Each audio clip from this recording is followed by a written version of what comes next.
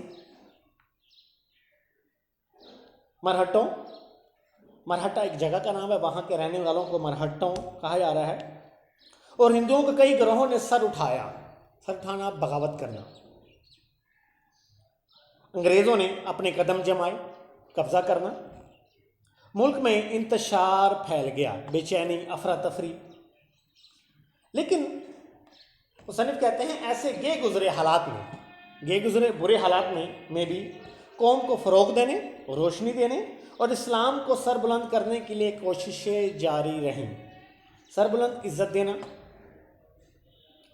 چنانچہ میسور کے سلطان حیدر علی اور ان کے بیٹے سلطان ٹیپو نے نہ صرف ہندوؤں اور انگریزوں کا مقابلہ کیا، بلکہ افغانستان، ترکی اور پھر فرانس کو بھی اپنے ساتھ شامل کرنے کی کوشش کی۔ لیکن ملک کے دوسرے سرداروں نے ساتھ نہیں دیا اور انہیں ناکامی ہوئی۔ اسی زمانے میں شاہ ولی اللہ دہلوی، نمبر 2، اسی پیج کے آخر میں لائن کے نیچے دیکھیے گا، شاہ ولی اللہ دہلوی جن کی پیدائش 1703 میں ہے اور وفات 1763 میں ہے، ان کی بھی عمر 60 سال ہے، عالم دین ہے، محدث، حدیث کا علم جاننے والے اور مصلح، اصلاح کرنے والے۔ شاہ ولی اللہ دہلوی اور ان کے صاحبزادے بیٹے نے مسلمانوں کی اخلاقی اور معاشرتی برائیوں کو دور کرنے کے لیے تحریک شروع کی۔ پھر اس کے بعد ان کے پوتے شاہ اسماعیل نے اپنے مرشد سید احمد بریلوی کے ساتھ اسلامی اصولوں کو دوبارہ رائج کرنے اور ملک کو غلامی سے آزاد کرانے کی کوشش میں 1831 میں اپنی جانیں قربان کر دی۔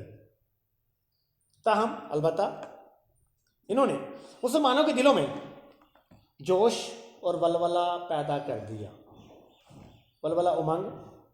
چنانچہ 1857 کی جنگ آزادی میں مسلمانوں نے پھر اپنے قدم جمانے کی کوشش کی، قدم جمانا، قبضہ کرنا، لیکن انگریزی اقتدار حکومت مستحکم ہو چکا تھا، مضبوط ہو چکا تھا، اس لیے انہیں کامیابی حاصل نہ ہو سکی کہ کسی طرح ہم دوبارہ سے اسی طرح مضبوط ہو جائیں جس طرح ہم پہلے تھے، لیکن اس وقت تک دیر ہو چکی تھی اور انگریز حکومت اپنے قدم جما چکا تھا۔ اسی زمانے میں سر سید نے مجبوراً انگریزوں سے مفاہمت کو غنیمت جانا، مفاہمت، صلح، غنیمت بہتر، کیونکہ ہم ان سے اب اس کنڈیشن میں لڑ نہیں سکتے، کیونکہ ان کی طاقت، ان کی قوت ہم سے کئی گنا زیادہ ہے، اگر ہم یہاں پہ لڑے تو ہم ناکام ہو جائیں گے پھر سے، لہذا انہوں نے ان سے صلح کو بہتر جانا اور مسلمانوں کے اخلاقی اور تہذیبی اصلاح پر توجہ دی۔ اصلاح، درستی، تہذیب، رہن سہن کے متعلق، اور ان کے دلوں سے احساس کمتری کو دور کرنے کی کوشش کی۔ احساس کمتری، اپنے آپ کو دوسروں سے کمتر سمجھنا۔ 1885 میں ہندوؤں نے کانگریس کی بنیاد ڈالنا، قائم کرنا، اور ظاہر یہ کیا کہ وہ ملک کی تمام قوموں کو ان کے حقوق دلوائیں گے، لیکن بعد میں پتہ چلا کہ وہ صرف اپنے حقوق کا تحفظ چاہتے ہیں، تحفظ، حفاظت۔ انہوں نے مسلمانوں کو ان کے کاروبار سے محروم کرنے کی کوشش کی، محروم کرنا، چھین لینا، اور سرکاری ملازمتوں پر بھی قابض ہو گئے، قبضہ کر لیا۔ انہوں نے مسلمانوں کی مشترکہ زبان اردو کے مقابلے میں ہندی کو قائم کر دیا۔ سر سید نے مسلمانوں کو ہندوؤں کی کانگریس اور ان کی سیاست سے علیحدہ کرنے کی کوشش کی، اور ان کے ایک دوست مولانا محمد قاسم نے دیوبند میں مسلمانوں کو دینی تعلیم کی طرف توجہ دی۔ پھر سر سید کے ایک رفیق نواب وقار الملک نے 1906 میں کل ہند مسلم لیگ کے نام سے مسلمانوں کی ایک الگ تنظیم، ایک جماعت کی بنیاد رکھی۔ یہ تنظیم ڈھاکے میں قائم ہوئی تھی، جہاں ہندوؤں نے سازش کر کے، چال چل کے مسلمانوں کو زچ پہنچانے کے لیے، نقصان پہنچانے کے لیے مشرقی بنگال اور آسام کا وہ صوبہ جس میں مسلمانوں کی اکثر تھی ختم کروا دیا۔ 1911 میں اسی علاقے کو پھر بنگال میں شامل کرا دیا۔ اسی زمانے میں پہلی جنگ عظیم چھڑ گئی۔ نمبر 1 اسی پیج کے آخر میں دیکھیے گا، لائن کے نیچے نمبر 1 جنگ عظیم 1914 میں شروع ہوئی اور 1919 میں یہ ختم ہوئی۔ جنگ عظیم بہت سارے ممالک کے درمیان شروع ہوئی، جس میں آسٹریا، رومانیہ، فرانس، برطانیہ، امریکہ، اٹلی وغیرہ بہت سارے ممالک تھے، اور ان کا مقصد پوری دنیا پر قبضہ کرنا، پوری دنیا کی مارکیٹوں پر قبضہ کرنا، اور ان مارکیٹوں پر جانے والے راستوں پر قبضہ کرنا۔ ان تمام مقاصد کی وجہ سے ہر ملک دوسرے ملک سے لڑتا رہا۔ یہ کم و بیش 5 سال تک یہ جنگ عظیم جاری رہی، اس کے بعد بغیر کسی نتیجے کے یہ ختم ہو گئی، جس میں انگریز کا مقابلہ جرمنی سے ہوا اور ترکی نے جرمنی کا ساتھ دیا۔ ہندوستان کے مسلمان چونکہ ترکی کے سلطان کو حجاز کی خدمت کرنے کی وجہ سے خلیفۃ الاسلام سمجھتے تھے۔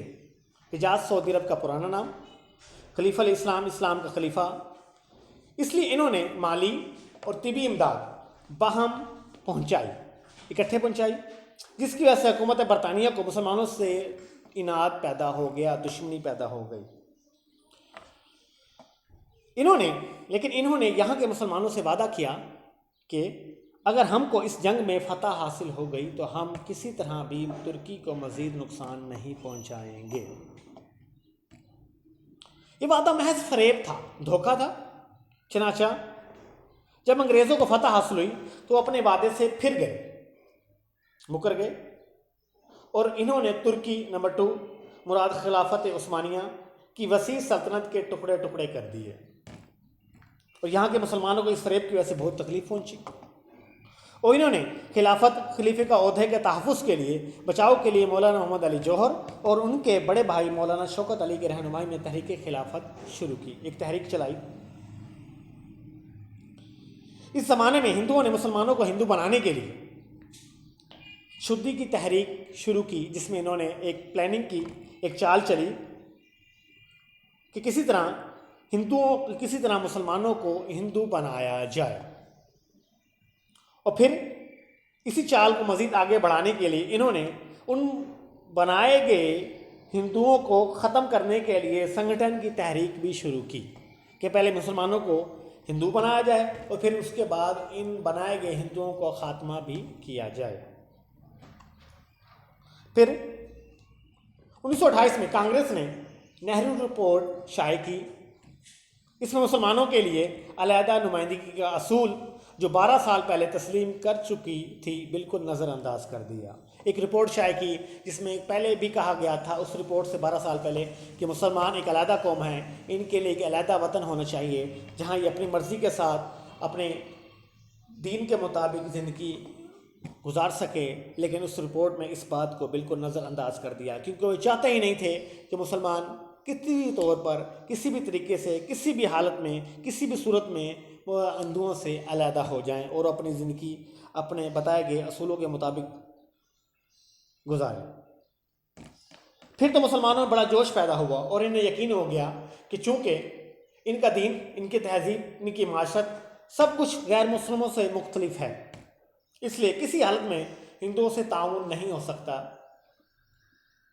چنانچہ 1930 میں مسلم لیگ کے الہ آباد والے جلسے میں اجلاس میں علامہ اقبال نے مسلمانوں کے لیے ایک علیحدہ وطن یعنی پاکستان بنانے کی تجویز رائے پیش کی۔ 4 سال کے بعد جب قائد اعظم محمد علی جناح نے مسلم لیگ کی صدارت کا مستقل طور پر عہدہ قبول کیا تو انہوں نے اس تجویز کو، اس رائے کو عملی جامہ پہنانے کی کوشش کی۔ عملی جامہ کسی کام کو مکمل کرنا۔ آخر کار 23 مارچ 1940 کو انہوں نے لاہور کے اجلاس میں واضح طور پر یہ اعلان کر دیا کہ جن علاقوں میں مسلمانوں کی اکثریت ہے وہاں ایک آزاد مسلم ریاست قائم کی جائے۔ اس اعلان کو قرارداد پاکستان کہتے ہیں، جس کی روح سے مسلمانوں کی آزادی اور خود مختار حکومت قائم کرنے کا فیصلہ ہوا۔ خود مختار بااختیار۔ مصنف ڈاکٹر غلام مصطفیٰ خان کہتے ہیں کہ یہاں یہ سمجھ لینا ضروری ہے کہ دنیا میں قومیت کی تشکیل کی دو بنیادیں ہیں۔ قومیت سے مراد یہاں قوم، تشکیل شکل دینا۔ ایک وہ جو مغربی مفکرین نے قائم کی، مفکرین غور و فکر کرنے والے، اور دوسری وہ جو کہ رسول پاک صلی اللہ علیہ وسلم کی قائم کی ہوئی ہے۔ کہ دو طریقوں سے قوم بنائی جا سکتی تھی، کہ ایک جو مغربی مفکرین نے بنائی اور دوسری رسول پاک صلی اللہ علیہ وسلم نے قوم بنائی۔ اہل مغرب نے کیسے قوم بنائی؟ اہل مغرب نے خاندانی، لسانی اور قبائلی بنیادوں میں ذرا وسعت، کشادگی، پھیلاؤ پیدا کر کے قومیت کی بنیادیں جغرافیائی حدود پر استوار کی قائم کی، اور کہا کہ قوم جو ہے وہ وطن سے بنتی ہے، اگر وطن نہیں ہے تو قوم نہیں ہے۔ یہ ان کے نزدیک نظریہ تھا۔ اس نظریے کی وجہ سے دنیا کے انسانوں کے درمیان تباہی کا جو دروازہ کھلا وہ دو عالمی جنگوں کے ہونے سے بخوبی ظاہر ہے، اور یہ وطنی قومیت ہی کی بنیاد پر لڑی گئی تھی۔ وطنی قومیت ایسی قوم جس کی بنیاد وطن پر رکھی گئی ہو، اور یہ وطنی قومیت جنوبی ایشیا کے مسلمانوں کو تحفظ دینے میں تو بالکل ہی ناکام تھی۔ یعنی کہ جو ان کا نظریہ تھا کہ قوم جو ہے وطن سے بنتی ہے، جس کے پاس وطن ہے اسی کی قوم ہے، تو یہ ان کا نظریہ جس کی وجہ سے بہت زیادہ تباہی ہوئی، بہت زیادہ افراتفری لڑائی جنگیں ہوئیں، تو دو عالمی جنگیں ہوئیں، وہ انہی کی نظریے کی وجہ سے ہوئیں، کیونکہ جنوبی ایشیا کے مسلمان اس نظریے کے تحت ایک مجبور اقلیت بن گئے تھے، اقلیت کم تعداد میں، کہ مسلمانوں کو کسی بھی طرح، کسی بھی صورت میں اپنے رسول پاک صلی اللہ علیہ وسلم کے بتائے ہوئے طریقوں کے مطابق زندگی گزارنے کی آزادی نہیں تھی۔ وہ چاہتے تھے مسلمان کہ ہم اپنے اور اللہ تعالیٰ کے بتائے ہوئے طریقوں کے مطابق زندگی بسر کریں، لیکن اس بات کو ہندوستان کے لوگ کسی طرح بھی قبول کرنے کو تیار نہیں تھے۔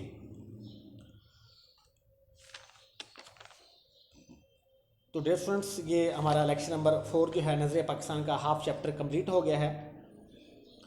تو میں آپ کو ڈائری بھی بتا دیتا ہوں، اور امید کرتا ہوں کہ آپ نے پچھلی ڈائری جو ہے وہ بھی آپ نے مجھے واٹس ایپ کرنی ہے۔ صرف اب تک 2 اسٹوڈنٹس نے ڈائری واٹس ایپ کی ہے، مجھے خوشی ہوئی، تو باقی اسٹوڈنٹس بھی واٹس ایپ کریں۔ تو لاسٹ ڈائری ہم نے جو تھی وہ چیپٹر نمبر 1 کی ایکسرسائز تھی۔ اب چیپٹر نمبر 2 جو ہے اس کے یہاں تک جو پڑھایا ہے، یہ پیج نمبر 22 اور پیج نمبر 23، ان دونوں چیپٹروں کے ان دونوں پیج کے الفاظ معنی کے آپ نے آر پی اور لرن بھی کرنے ہیں۔ میں آپ کو ڈائری لکھ دیتا ہوں۔ سبق نمبر 2،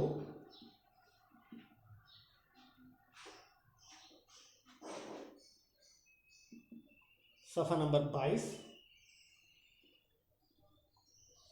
23، الفاظ معنی، لرن پلس آر پی۔ اسی کے ساتھ ہی میں اجازت چاہتا ہوں۔ اللہ حافظ۔